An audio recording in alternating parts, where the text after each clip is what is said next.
in Morley in 1803, the son of Daniel and Grace Salt. According to the Reverend Balgani's biography of Salt in 1877, as a boy he was described as steady. The germs of a great future were hidden in him.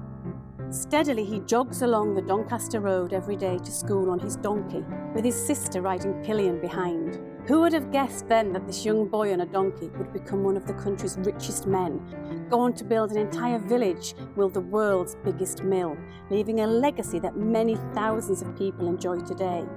As a man, Titus was quiet, a man of few words, known as the silent man among strangers, but clearly had a very good business brain. He joined his father Daniel Salt in the family woolen business, moving to Bradford in 1822.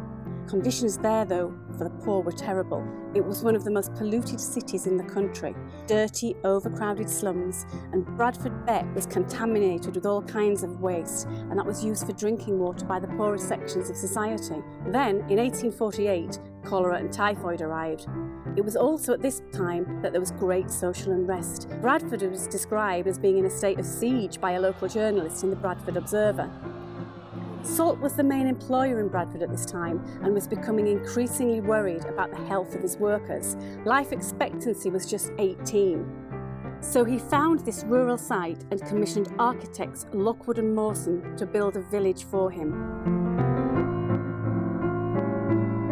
So Titus Salt certainly wanted to put his name on the village, and he did just that, naming it Salt after himself and Aire after the River Aire, Saltaire. There are TS's all over the village. I'll show you some of them as we walk about. And all the streets are named after himself, his wife Caroline, and his 11 children. Oh, the royals get a mention too, Queen Victoria and Prince Albert. And Lockwood and Mawson, the architects who he commissioned to build the village, they get a street named after themselves as well. But Titus Salt never lived here in Saltaire.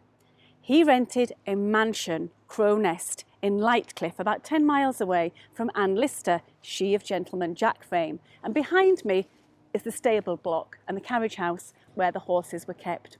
But shall we go and have a look at the Palace of Industry? That's why we're here after all. Come follow me. Follow Polly.